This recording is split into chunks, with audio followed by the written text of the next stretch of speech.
Welcome, everyone, to Va-Dor's weekly Touch of Torah with Rabbi Barry Silver. Tonight's parsha for this upcoming Shabbat is Exodus KI TISA, and Rabbi will be sharing his insight, which is very valuable, and maybe we'll dig a little deeper into KI TISA and maybe any other things that you might want to ask him or ask about Judaism or Va-Dor or whatever. And without any further ado, I turn it over to Rabbi Barry Silver, our spiritual leader of Va-Dor. Take it away, Barry. Thank you very much, Sharon. As is my custom, I must thank Sharon for an incredible amount of work that she does for Va-Dor in like every different sphere, but including being the Zoom master among people who are somewhat unsophisticated like me. I don't know how to do it. So I thank you for orchestrating and arranging this. And I thank everyone for joining us in this little discussion. I am interested in hearing what you have to say. I'd like to get your opinions either on this or on the Torah in general or Judaism or current events or anything. So this is just a chance for me to share some thoughts on the Torah and for everybody else to share some opinions. And if you have any questions, feel free to ask. If you agree with me, feel free to chime in. And if you disagree with me, no worries. We love having difference of opinions aired out. That's how we learn. That's how the Talmud was written. It was written by people disagreeing and then being able to flesh out the truth. So it's always good to share your opinion regardless of whether it's similar to mine, different, or a different nuance. Let's talk about KI TISA. KI TISA is a passage out of Exodus. It's a very, very famous passage. But before we get to the very, very famous part, which probably everyone here is familiar with, let me talk just a little bit about how it begins. KI TISA means when you lift up, and KI TISA HaRosh, Rosh is the head. In Hebrew, they have an idiom. To take a census is to lift up the head, is for everyone to like lift your head up and be counted, to stand up and be counted. And my goodness, we Jews need to do that today. There's a lot of turmoil and conflict and darkness in the world. The world needs Jewish people to lift up your head and be counted among the Jewish people. Most of us are anonymous, and people don't really know that we're Jewish unless maybe we're wearing a Jewish star, or maybe we show up at synagogue, or we utter a Yiddish word once in a while, or eat in a deli. But what's really important about being Jewish is to help improve the world and live up to Jewish ideals and share them with others. And in that way, we're wanting. So KI TISA reminds me that we all need to be counted. Now, let me get to the very famous part of the story, which is the golden calf. Golden calf, most people are familiar with. There's a lot of messages behind it. To me, the message is that all that glitters isn't gold. We shouldn't necessarily just seek gold in our lives. And also, we should recognize what's real and what's true and not divert our worship and our reverence for things that are erroneous, as we often do. To me, having a literal view of the Torah and thinking that God is within the Torah and wrote the Torah, it's idolatry. And it's worshiping a book or a scroll, as the case might be, and it's missing the mark. The truth is that our ancestors were extremely enlightened for their time. They sought a spiritual world and a spiritual life, and they did a remarkable job of moving us forward on that path. But compared to today's standards, they got a few things wrong, and the way to achieve enlightenment is to build upon what they did, not to be enslaved by it. That's one of the messages, seeking the truth and not just being attracted to what's glittering out there. The other message is very interesting as well. When Moses goes up to the mountain to receive the Torah, and by the way, I don't take this literally, but I believe we can learn a lot from it. When he goes up there, according to this legend, the people below start conspiring against him. He's gone for a long time, and they're nervous. They need something tangible. They need a person to worship. They need a God to worship. And God, the God of Moses, was different than what they were used to. This God is invisible. He's not an idol. He's not something that you can bow down to. It was a new concept. This concept was alien to them. They came out of Egypt. They were used to people worshiping idols, and they didn't get it. So now all of a sudden Moses is gone. The God that he worshiped is incommunicado. They are lost and adrift. And then they start to grumble. They say, where is this Moses? It's like they use derogatory terms to refer to him. Where is this guy Moses? All of a sudden they forget his name. They just start bad mouthing him. What do we need him for? And then they turn to Aaron and they say to Aaron, why don't you build for us an idol? Now Aaron had a choice. He could have said, how could you turn your back on Moses? Do you not remember what he did? Do you not remember all these miracles? And again, we're taking the story at face value. Instead, he says, okay, tell me what you want me to do. Because Moses, he's history. What should I do? They said, build a calf. So he says, okay, I'll build a calf. This, my friends, is a serious problem. When people refuse to do the right thing and just go along with the crowd, you're inviting all types of trouble. He refused to stand up for Moses, who also happened to be his brother, but that's a different story. But he just didn't defend Moses from these really bad accusations.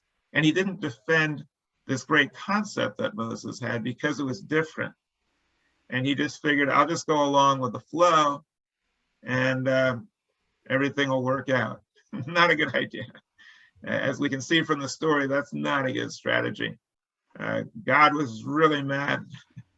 Moses was pretty mad.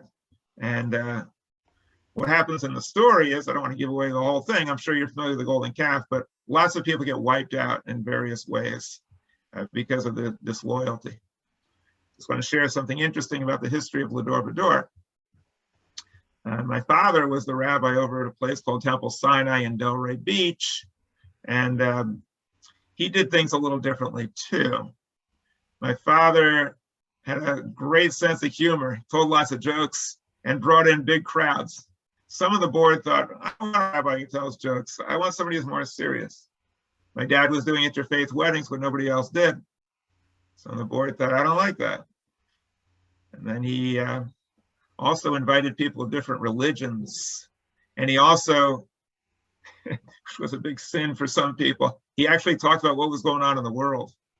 And so some of the board didn't like that. And some of them said bad things about him. Unfortunately, there was no one there to defend him. Nobody defended him, even though he built Temple Sinai up to be a huge congregation with tremendous crowds. And so some of the board just said, okay, you're out. And because nobody defended him and his new concepts, what happened was the temple was decimated. Temple Sinai lost about half its members and then some, and never recovered. Before that, he was over at Cape Coral, and the congregation and some of the board was doing, the congregants were doing the same thing. Some of them didn't care. They he spoke at a board meeting, and somebody said, "We don't need to hear from you. You're just a hired help." And my mom just said to him, "That's it. We're out of here too." So our congregation kind of grew out of a disrespect for I guess the leadership, and also a disrespect for our new concepts, and they suffered. And our congregation now, I believe, is poised to do amazing things. We have a really cool concept, something that resonates with people, approaching Judaism rationally. Got a really super cantor who is very spiritual, and we got Sharon, who's tremendous asset, and a board that is, we got a diverse board with different views that's ready to go. So to me, and the future looks good, and we just found a place, and there's other places that want us to, where we can actually do Shabbat services and have a place at no charge to us at all. I see really good things happening once this pandemic winds down, which it looks like it might do. But the upshot of the story is don't fear new ideas. Don't be quiet and silent if things are not going well. That invites all types of problems. And embrace a concept that believes in a power and a force that's not visible to the naked eye, but is very real and very powerful. And it doesn't have to be captured in a book or a thing or an object. It's not a physical object, it's a force and a power that's creative and vast, and we're just beginning to understand it. So that's all I have to say about the Torah passage. There's interesting things going on in the news that may come up, but let's quit there and see if anybody has any questions, comments about the Torah passage Ki Tisa. Sharon, go ahead. So I was looking on the internet. I found some cute little YouTube videos about Ki Tisa that I watched. They were kind of cartoonish. Yeah. But I'm not sure if everything in there were 100% true or not. Or not true by, you know what I'm saying? Yeah, I know. Part According of to the Torah. actual Torah parsha. Right. So in one of the videos that I watched, they were just short little things. I think they were really for kids. I'm not sure. But it said that the people came to Aaron and that he said he came up with this idea. Unlike what you said, where he didn't really support or stand up for what Moses said, but what he said was, well, to build a calf, it has to be gold, and just get a whole bunch of gold so we can melt it down and build this calf. Figuring that nobody had any gold, so how would they ever come up with this? In other words, it was kind of like, yeah, they're never gonna get this done, so I'll go along with their plan, so to speak. Yeah. And then little beknownst to him, everybody started searching their pockets and their backpacks and their suitcases and whatever. And before he knew it, he had enough gold that they could melt to make this calf. He never thought that would really happen. Now, I don't know if that's really in the parsha or not. Yeah, that's a good question. Let me explain a little bit about some of these interpretations. Hi, Valerie. Hey, Valerie. You know, on the internet, they got some really sophisticated, entertaining ways of understanding Judaism and reading about Judaism, learning about Judaism. Most of them, the vast majority, are from Chabad, Eish HaTorah. They're usually Orthodox type websites. And so you need to look at it through that lens. Okay, they're coming at it usually from an Orthodox perspective. It's a good idea when you're watching these things to just take a look. Who made this stuff? Who produced this stuff? 9 out of 10 times you're going to find it's the Orthodox, unfortunately, which I think we should do something about. I mean, I like their stuff. I watch it. It's entertaining. It's good stuff. But to the Orthodox, remember, they need to defend Aaron, because Aaron was the first priest in the Torah, and he's given exalted status. The entire priesthood emanates from Aaron and his credibility.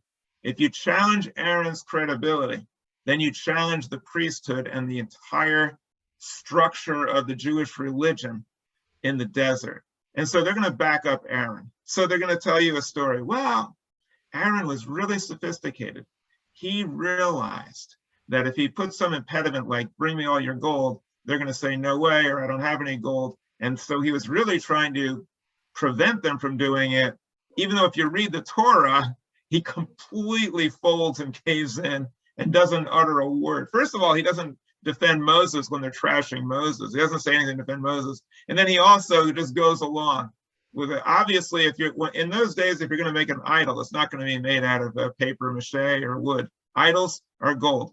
Now, as far as him not knowing that they had gold, there's another problem in the whole story, is that the Jews in the desert have all types of incredible materials. They got gold, they got silver, they got bronze, they got linens, they got materials to build sanctuaries, they got all types of stuff out there that they're using to build all types of things. So the people who wrote the Torah, the interpreters, they had a problem. Like, how would slaves have all this stuff out in the desert? So they made up a little story. Oh, well, what happened was, and this is really implausible, the Egyptians felt bad for enslaving the Jews. So when they went out, they gave them parting gifts. And they said, here, help yourself to all of our gold and silver and stuff. It's all yours. Have at it, you know. You're staging an insurrection. You brought about all these plagues. You destroyed our country 8 different ways. But you know what? No hard feelings. Here, take all this stuff. The Jews couldn't have taken it because that would have made them thieves. The story has to go that the Egyptians actually gave them all this stuff. So Aaron clearly knew they had all this stuff, because before this, they're doing things out of gold and stuff like that. So this was no secret.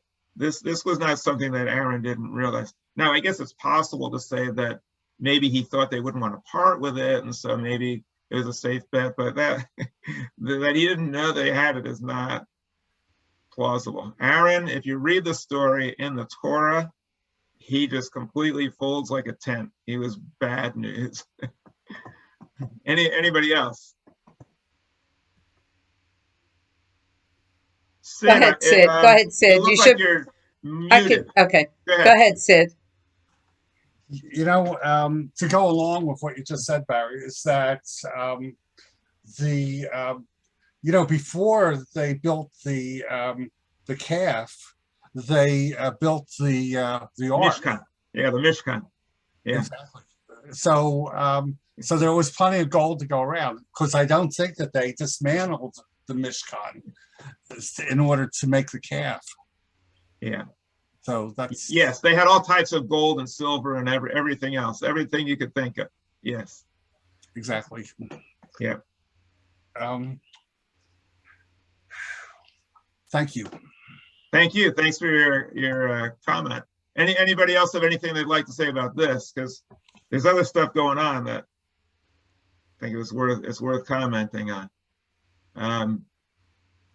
I guess not. Okay, let's move on. But if you want to go back, let's have at it. There's a bill floating around now in the Florida legislature that is very, very scary. At least to me it is, and to a bunch of other people, especially if you're a woman of childbearing age. They want to pass some kind of draconian anti-abortion law in Florida. You know, before it was going on in Texas and other places. Now it's sitting here, and it looks like it's probably going to pass. So there's demonstrations going on. I'll be involved in them. Maybe we could do our own if people agree. I don't know I haven't taken a census of Va-Dor to know, to get a pulse of the community. But I can tell you this, the Jewish community and Jewish organizations line up strongly pro-choice. Not everyone and not every Jewish person, but if you take major Jewish groups, Hadassah, Ort, B'nai B'rith, NCJW, ADL, I mean, the major Jewish organizations, they're all pro-choice. And there's a reason for that. Judaism is pro-choice. There's nothing in the Torah prohibiting abortion, and everything in it that moves in the direction of not celebrating abortion, not rejoicing in abortion, but leaving the choice up to the woman. It's never done lightly in Judaism. It's always recognized something serious is going on. This is a very serious decision, but one which should be left to the woman. And if there's ever a choice between saving the woman or the fetus, the woman wins every time. And the way the laws are written, that's not necessarily the case. And so Jewish organizations line up pro-choice. Now, some people say, but what about the Orthodox? Well, the Orthodox tend to be pro-choice too in this way. And for a typical Orthodox woman following Orthodox law is still going to believe that she has the right to abortion to protect not only her physical health, but her emotional well-being. That's according to Orthodox law. She has the right to do it. But they're not going to be as willing to have an abortion as other Jews. But the last thing they want is for the government to get involved. Because if they don't want to have an abortion or don't believe in it, they don't have to have it. They don't need the law to say, well, you can't have it, because when the law says you can have it, it's going to have different conditions and different circumstances of when you can't have it. Some of them will conflict with Jewish law. So they would be forced to either violate Jewish law or the civil law. So they're better off with no law on it and just leave it up to them. So even the Orthodox tend to be what we call pro-choice, meaning it just means that they want the government out of the equation.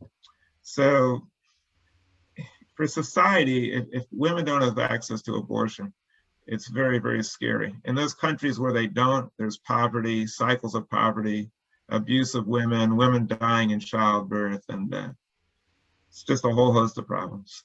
So I'm concerned about, I'm an abortion rights attorney. As you might have been able to tell, I kind of side with the pro-choice side. I'll be out there, and if they pass the law, as I did in the past, I will volunteer to fight it in court. I'll be there in court fighting it if it passes, and it looks like it might pass. Looks like it has a good chance of passing.